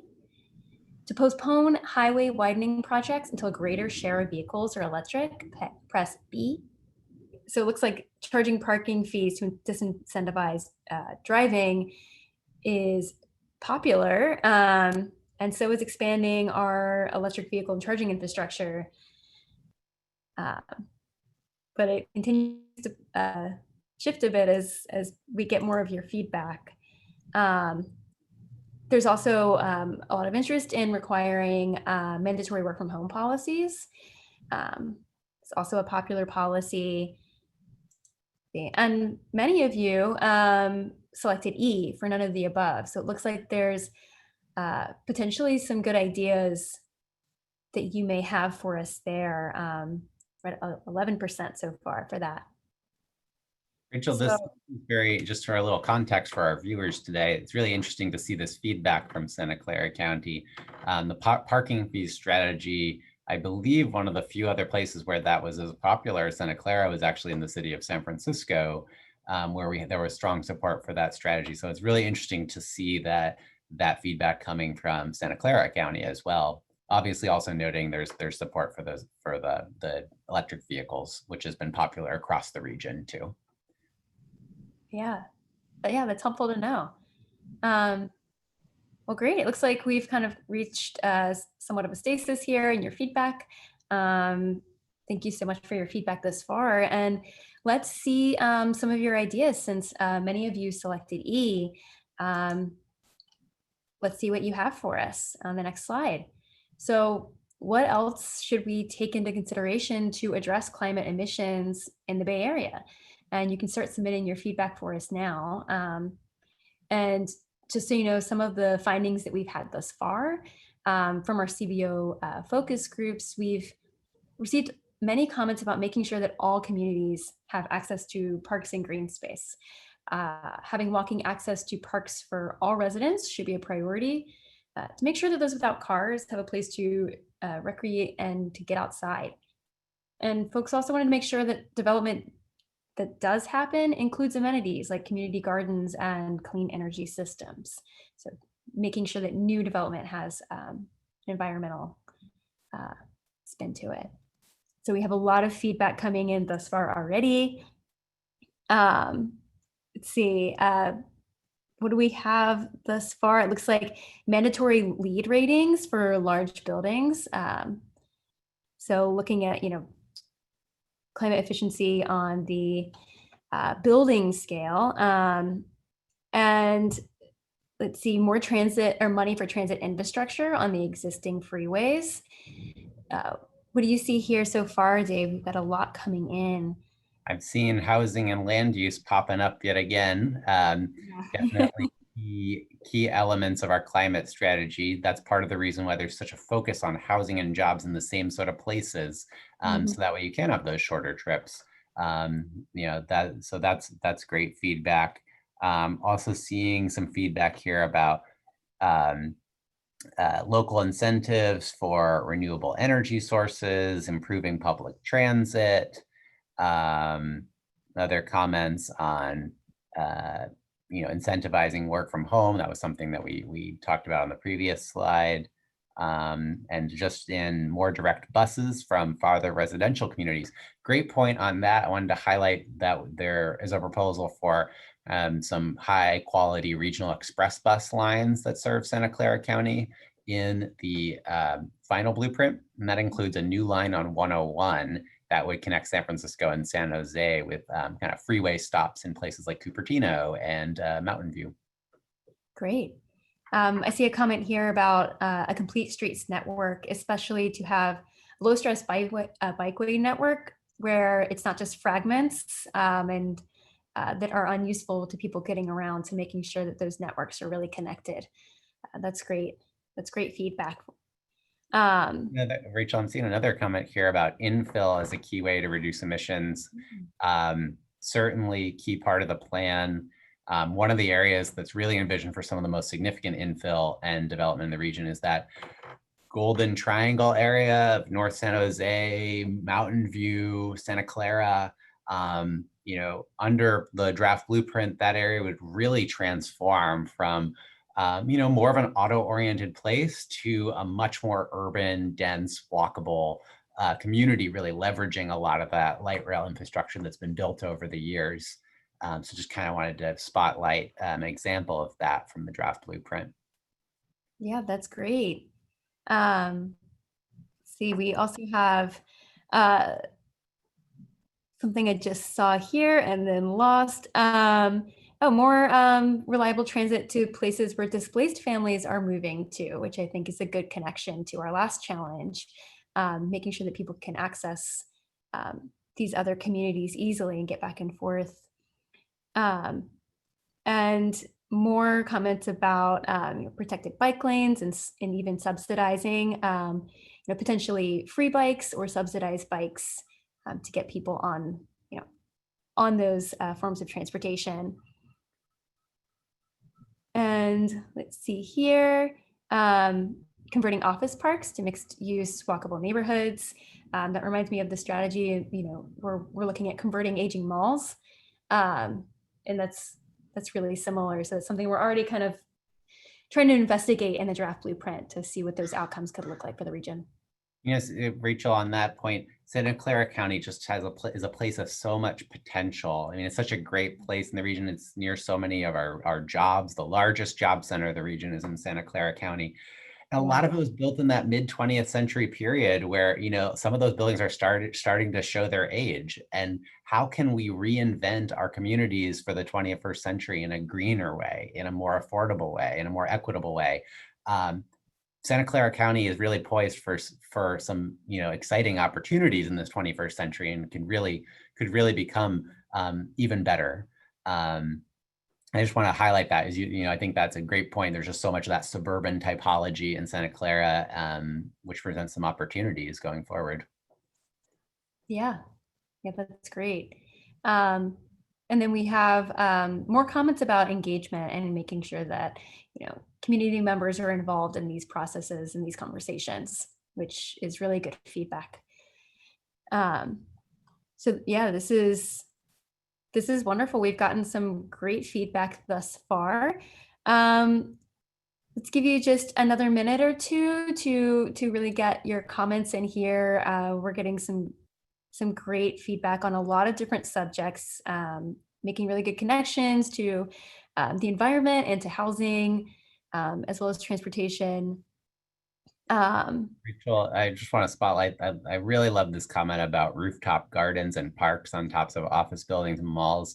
We have heard from a lot of folks, with the region becoming a denser place, there still needs to be green spaces, and we're going to have to get creative about that, right? And it's going to be essential to have those spaces in the center of our region, not just at the edges and the open spaces, but also in the core. And so, that point is well taken, and I think we're looking at some ways to augment our strategies on that topic. Yeah, I think that ties in really well with another comment or two I saw about green infrastructure and how we can get more, build in more of the environment into our existing communities. So this is great. And we have another challenge that we still need to address. So we'll let you wrap up your feedback here. And I think, just a quick reminder, the commenting on this page will close when our next slide is presented. So you just have a few more minutes and go ahead and get your comments in now. And Dave, I'll go ahead and pass it back to you to talk about our next challenge in the plan. All right, so we're going to move on now to something we've touched on so far, challenge number 5 out of the 5 challenges for today, and that's the jobs housing imbalance. So I think this is a situation of good news, bad news. So the good news is we were able to improve the region's jobs housing balance in the draft blueprint. Our housing strategies enabled a lot more housing in places like Silicon Valley, in places near, San Francisco, our region's second largest job center. But it was able to actually deal with some of the imbalance issues.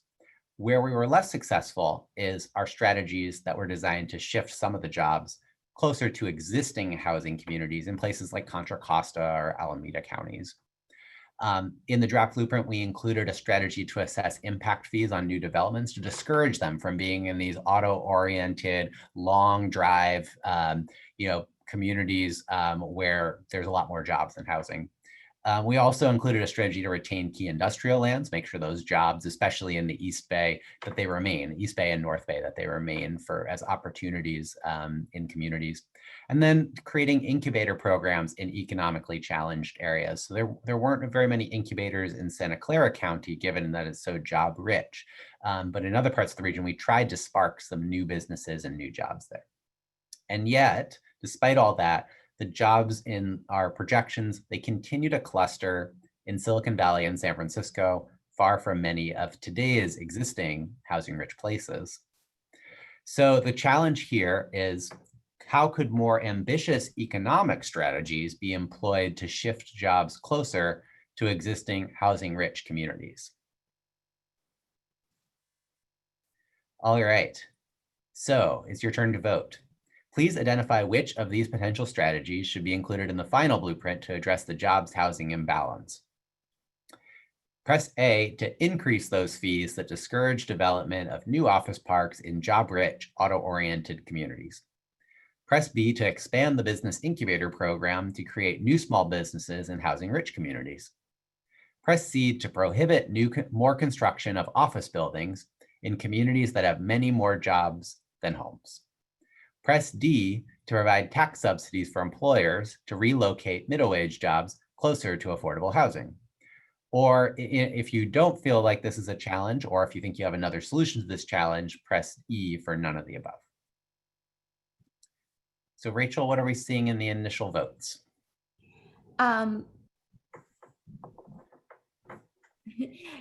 Thus far, there's a lot of interest in increasing fees that discourage development of new office parks that are already in jobs-rich regions.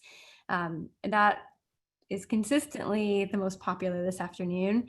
There's also a lot of interest in just prohibiting construction of office buildings in communities that already have jobs. And gosh, there's a lot of interest in E for none of the above. I think people, I'm really curious to see what people will say. And that's becoming increasingly popular in this particular strategy. It's one of the most popular options. Rachel, these results are fascinating. Is they're so different than some of the other counties we have shared with over the past month. pretty strong support across the board for some of these strategies. Whereas in some of the other counties, there was a lot of concern about strategies that prohibited more construction of office buildings in job-rich places, more interest in tax incentives to lure employers to housing-rich communities rather than pursuing more ambitious or aggressive strategies on that front. So super interesting results here. Why don't we go ahead into the free response, because I'm guessing we're going to get a lot of interesting comments and ideas on this one. So let's move ahead here. Yeah. All right, so type in your ideas now on how to address the jobs housing imbalance further in the final blueprint.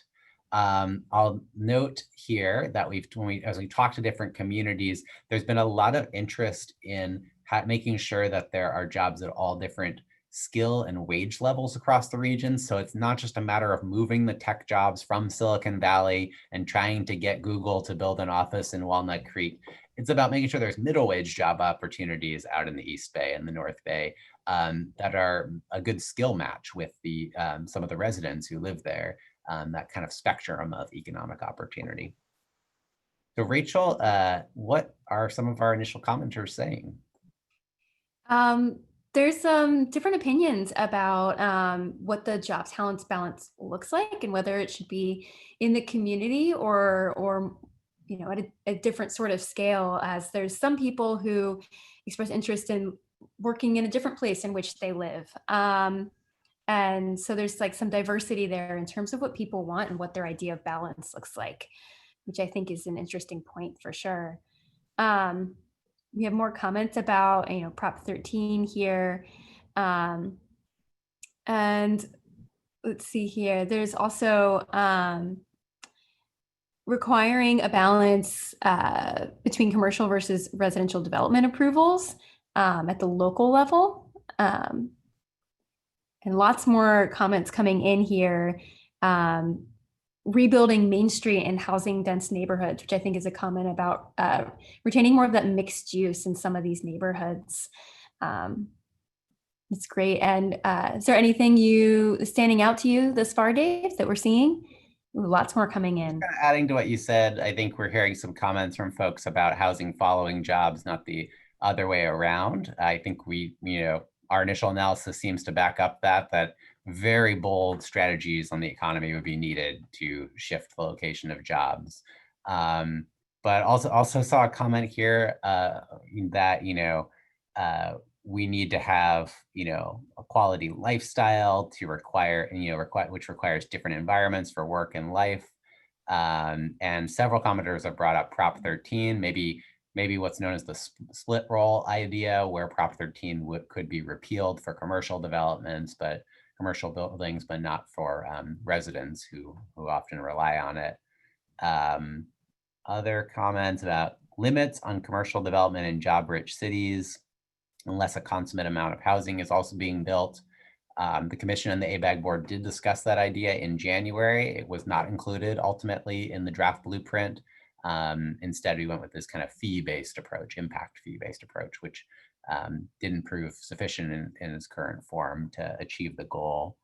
Other comments about encouraging city councils to approve a housing plan every time they approve a new office or expansion of existing offices. That's a really interesting implementation idea. Rachel, what else do you see? Another comment about, a village square of commercial and suburban areas. I think that kind of resonates with me about the comment about having a main street in these, suburban neighborhoods. So reconnecting residential to commercial and that mixed use. And another comment about ADUs and having that support, both housing and jobs goals and bringing jobs and housing closer together potentially. And we've, something that is a good point about, sending jobs could create another form of sprawl. And so being aware of where jobs and housing are being placed, just to make sure that we're in line with our climate, which is something I believe we're trying to do when we're looking at these different strategies for sure. and making sure that they're aligned with our transportation strategies to prevent that. And let's see, anything else you'd like to flag that's coming in? Wow, just so many comments. Again, comments about dense housing near offices, changing financial incentives to encourage cities to, build housing and not just, further the fiscalization, as it's called, of land use, incentives for short commutes, discouraging leapfrog development outside the urban growth boundary. That is in the draft blueprint, and it's kind of a key piece of the puzzle to make sure there isn't further job or housing sprawl, and allowing dense housing near offices. Again, that's part of the reason why we're seeing significant levels of growth in Santa Clara County in the draft blueprint, is because we're doing just that as a means to provide people shorter commutes and allow them to live in the communities or closer to the communities where they work. Yeah, that's great. And more comments about, incentivizing these short commutes. So using a carrot in lieu of a stick to get these policies through. And let's see, a VMT bank and exchange. That's an interesting idea. Looking at that throughout the region. And yeah, it looks like some of your comments are kind of slowing down. We've gotten a ton of feedback, which is wonderful. Anything else you want to highlight before we move forward? No, I think we do need to move forward. And so I will thank everybody for these detailed comments today. This has been probably the most comment-filled workshop, but I should expect nothing less from our most populous counties. So thank you all. Rachel, you want to take us to our final polling question? Yeah, absolutely. So we've gotten through the 5 different challenges. So now we want to see, your sense of priority about these challenges. So our final question for today: which of the key challenges that we've highlighted is the most urgent to be addressed in the final blueprint? And you can select your top 2 priorities. So for housing unaffordability, select A. For traffic congestion, select B. For displacement, select C. For climate emissions, select D. And for the jobs, housing imbalance, select E. And again, you can select your top 2. So just the 2 that you feel are most urgent to be addressed. And we have a lot coming in thus far. It looks like housing unaffordability, as a regional issue, is not surprisingly one of the top priorities this afternoon. Yeah, it looks like related, the jobs housing imbalance as well is another urgent issue to be addressed. That's great here. What do you see, Dave? Really interesting. So like every other Bay Area county, we're seeing housing unaffordability as number 1. What's more interesting, though, is what you all chose as your number 2 and 3. So in almost every Bay Area county, climate emissions is the number 2 issue. Looks like here in Santa Clara County, you are the only other county, I believe, other than Contra Costa, that rated jobs housing imbalance as the second most important issue. So perhaps that speaks to the fact that they're on the other end of the spectrum when it comes to the jobs housing imbalance today. Yeah, that's a really good point, and an interesting fact about the context of this and how it can really vary throughout the region in terms of priorities. And it looks like we have a pretty consistent point now. They're not really shifting that much. So these continue to be like the top priorities that we're seeing, which is great. So we'll go ahead and move forward and see what else we have to tell you today. This is going to conclude the interactive polling portion of the meeting. I'm going to hand it back over to Dave, who's going to tell us about a few other important regional initiatives. So yeah, go ahead, Dave. All right. Thanks, Rachel. And thanks everybody for your robust involvement in the activity today. I'm just going to go through a few other regional initiatives very quickly because I want to get to more of your questions and answers. So we know that some of you are probably interested not just in the next 30 years on the regional or county level, but also in initiatives that are tackling the challenges we spoke about today, from transportation to housing to sea level rise in the next 5 to 10 years. So we're just going to spotlight three main initiatives today, starting with transportation. So one of these efforts is known as the Transportation Improvement Program. It reflects local, regional, state, and federal funding priorities and decisions, serving as the 4-year clearinghouse for Bay Area transportation projects and funding. And it's focused on those next 4 years, the early years of Plan Bay Area 2050. As the graphic shows, we're always interested in new project ideas. We sought those in 2018 and 2019 and incorporated some of them in our new long-range plan, Plan Bay Area 2050. And ultimately, those will be integrated into the TIP as it focuses in on the next 4 years of priorities. You can see a breakdown of expenditures in the Transportation Improvement Program from 2019 at the bottom. Check out the website to learn more. Turning to housing, a near-term initiative there is called the Regional Housing Needs Allocation, referred to affectionately by its acronym RHNA. Since 1969, state laws required that the region work with local and state governments to identify the amount of housing growth cities, towns, and counties need to plan for over an 8-year time period. And after the completion of the RHNA process, each local government updates their housing elements in zoning to show how they'd accommodate their share of the region's housing need. For the upcoming cycle, the Bay Area needs to plan for just over 441,000 new housing units over 8 years, a key piece of an envisioned 1.5 million new homes by 2050. The RHNA process is well underway, but key milestones lie ahead. This fall, in sync with the final blueprint approval for Plan Bay Area 2050, the RHNA methodology will be considered for approval by the ABAG board, and it must be consistent with the blueprint you heard about today. Further steps will be taken in 2021, leading up to updates of many cities' housing elements by January 2023. Check out the project website at abag.ca.gov to learn more. Lastly, I'll highlight several regional initiatives from our partner agencies, the Bay Area Air Quality Management District and the Bay Conservation and Development Commission. The Air District creates the Clean Air Plan with its last iteration approved in 2017, and it also manages many important grant programs for local jurisdictions, businesses, and the public to access funds, from clean vehicle rebates to a Clean Cars for All program that helps low-income households scrap their old vehicle and get a grant for a new electric vehicle, hybrid, plug-in hybrid, or Clipper card. BCDC also has a new program called Bay Adapt, a 6-month effort to develop and adopt a regional strategy to protect from rising sea levels. And as we work to integrate sea level rise for the first time into the region's comprehensive plan, Plan Bay Area 2050, we've been working closely with the Bay Adapt team to understand the impacts of sea level rise and the strategies needed to protect our region's shoreline. For more information, check out the websites here. And now I'm going to turn it back over to Ursula, who will facilitate our Q&A.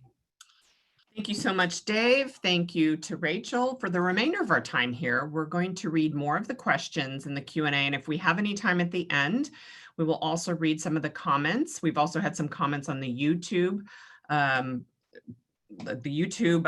showing of our event today. We won't read those comments, but we've had comments. So I just wanted to acknowledge that, which is great. So thank you, Rachel, for turning your camera on. You can continue to answer your questions and comments, and we'll again try to get to as many as we can. Please note, these comments and questions will be entered into our official record. So even if we don't read them today, they are there. So please know that. For those of you joining by phone, you will not be able to ask a question as part of this meeting. Please jot your questions down now. And after the workshop, you can call our comment line at 415-778-2292 and leave us a message with your comments, which we will enter into the record, or you can write us an email at info@planbayarea.org. Okay, now on to it. First question, does the strategy address state federal incentives such as opportunity zones? Great question. So far, we haven't incorporated opportunity zones into our analysis and modeling to date, but that's something that we may want to incorporate maybe in our incubator program strategy in the final blueprint. So thanks for that feedback. Great. Next question. Is there any legally binding heft behind this plan? What is being done to hold cities accountable for building the housing that we desperately need? That's a good question. I mean, I want to emphasize this is about creating a vision. It's about identifying the policies that might need to be implemented at different levels of government. There are a few areas where the rubber does meet the road, though. One of those is on the transportation side. The monies in the plan can only be spent on projects that are listed in the plan. So as over the next 4 years, it really helps to define the universe of projects we may be advancing.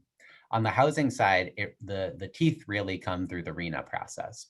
And so although the growth forecasts for 2050 are very important, what ultimately is critical for RHNA is making sure that it's consistent with the blueprint as required by law.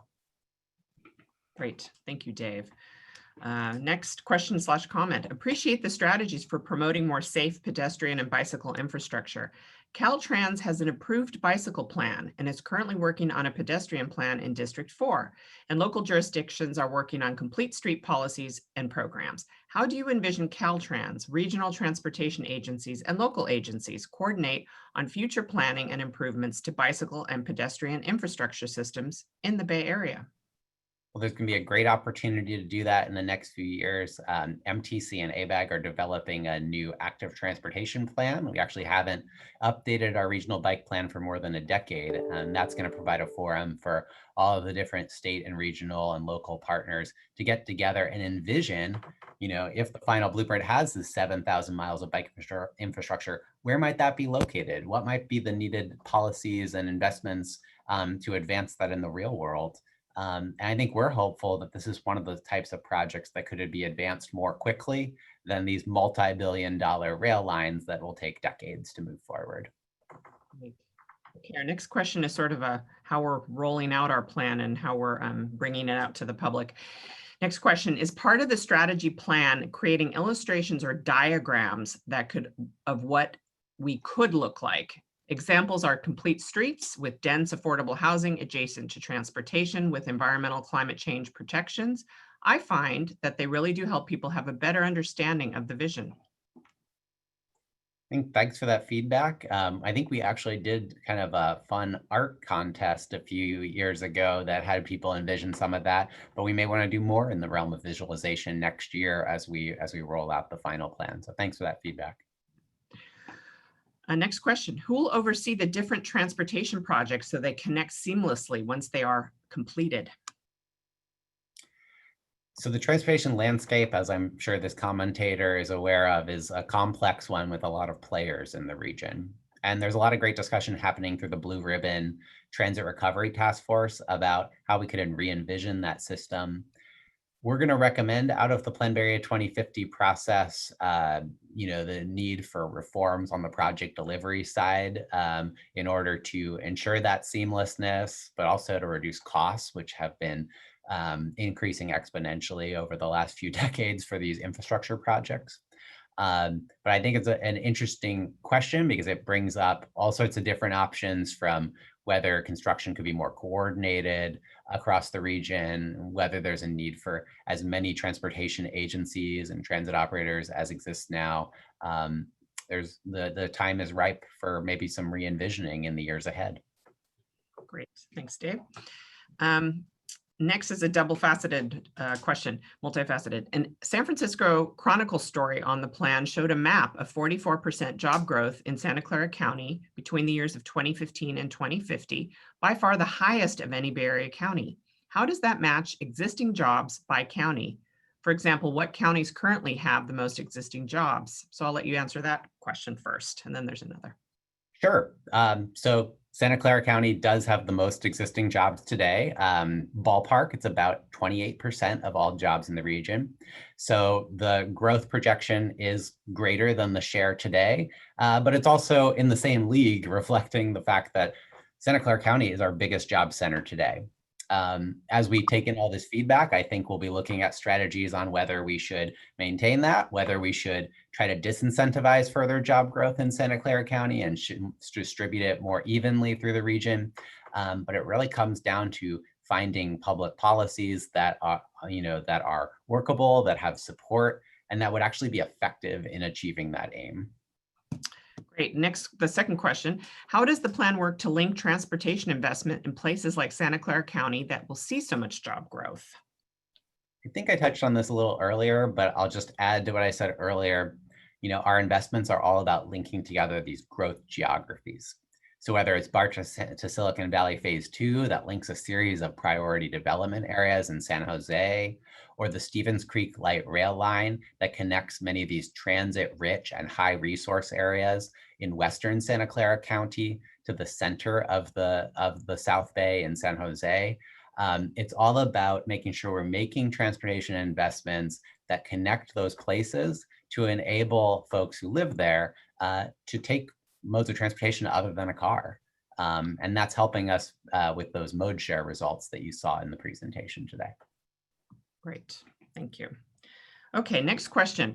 Plan Bay Area calls for 57% of new housing to be below market rate. Santa Clara County experience has been much lower than that, maybe 15 to 16%. How does the region get to the target of 57% without large investments in in housing subsidies, that type of housing subsidies? So I think the commenter is citing numbers from RENA, which is, as I said earlier, different planning process focused on the next 8 years. But to the general point that this person is raising, the draft blueprint has a significant additional amount of new revenue, potentially from businesses or higher income individuals, to build that much needed affordable housing. And we're looking for creative ways to stretch existing monies further. So how could we preserve existing, what they call naturally affordable units? How can we make sure that we're using innovative construction techniques, which was floated earlier today, to maybe build more affordable units per dollar spent? There's a lot of different ideas in play to try to help make that easier. But I think at the end of the day, it's going to cost money, and we may need to ask Bay Area taxpayers to contribute to ensuring that all residents have a roof over their heads. Or if not, taxpayers, businesses across the region, can they be a part of that solution? So I totally understand the challenge, and it's going to be something that the region's going to just have to work on year by year in the decades ahead. Great, thank you. Okay, next question. Where is the transportation plan that will allocate funding for Plan Bay Area 2050? You went through that slide very quickly.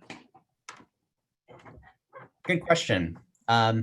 We showcase some of the major projects in Santa Clara County, but we have been exploring some additional strategies for transportation that include some new rail investments, express bus lines, and the like. But if you're referring to the big list of projects, I just want to encourage you to think a little bit at a higher level. Our old plans used to just focus on it as an accounting document, lists of projects, but we know that transportation projects are not going to solve our problems alone. And so the draft blueprint really focuses on how all these strategies work together, how our projects weave together into networks of strategies, which is what it will really take in order to transform the Bay Area. Thank you. Just a couple more questions here. Next question, do you distinguish between Santa Clara County and San Jose, which have very different housing and jobs ratios? Yes, we do. The economic strategies in the draft blueprint had a set of fees that were designed to encourage growth in more housing-rich cities and discourage it in more jobs-rich cities.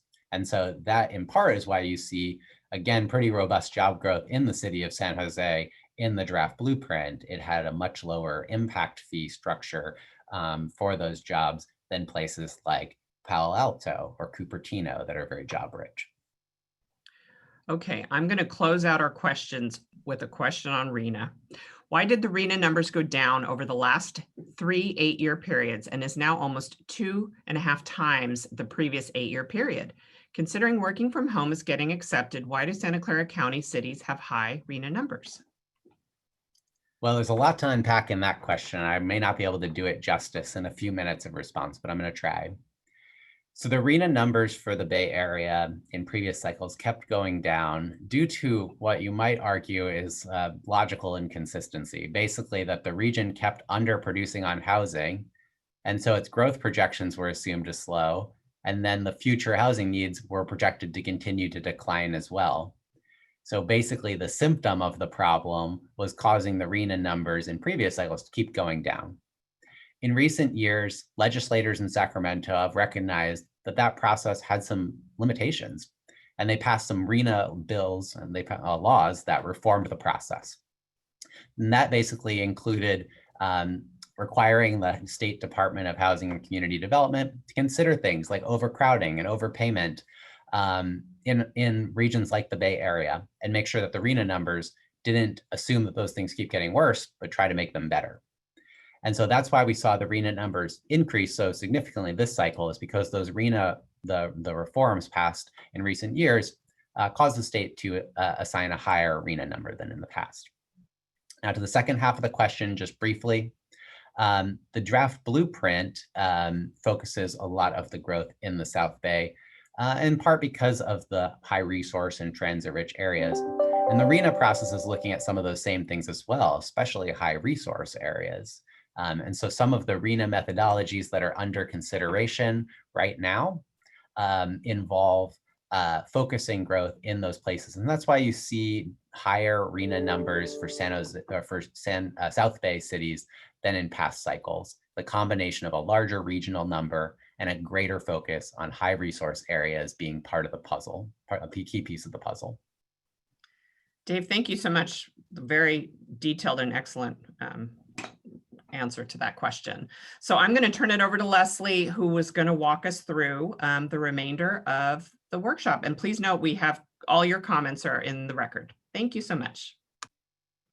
Thanks, Ursula. Wow, Santa Clara County, thank you so much for your fabulous comments and your participation. I know we're running a little over. We just have a few more slides to give you some final information on next steps. But first, I want to thank you so much for spending time with us today and providing your input. I just want to take 1 minute to tell you what's next for Plan Bay Area 2050 and the draft blueprint, and also remind you on some of the ways that you can provide additional comments in this process. So the next steps for the draft blueprint include continuing our public engagement through Monday. The public engagement period ends August 10. The Commission and ABAG board will take action on the final blueprint this fall, and the selection of the preferred environmental alternative will take place by the end of 2020, with the adoption of Plan Bay Area 2050 slated for fall 2021. To get additional information on the plan throughout the process and the draft blueprint, please go to planbayarea.org/blueprint for more information. You can access background information and reports that we highlighted here today.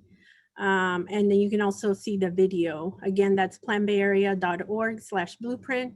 And in addition, we have more ways for you to share and provide comments. We want to hear from you. You can send written comments by August 10 via email to info@planbayarea.org. And we have several, as we have mentioned several times, we have a comment line. You can call 415-778-2292 to leave your comment. And finally, we also have an online form for you to provide detailed written comments on our Plan Bay Area 2050 website. Again, planbayarea.org/blueprint, and go to the public comments page. You'll see the form there. Thank you again for spending your valuable time with us. We know this is a very difficult time for so many of us. We really appreciate your participation today and all your comments. Santa Clara County was fabulous in your participation. If you'd like to share anything else with us, please email us at info@planbayarea.org. As a final reminder, last day to comment is Monday, August 10. Thank you again for your participation. Have a wonderful day.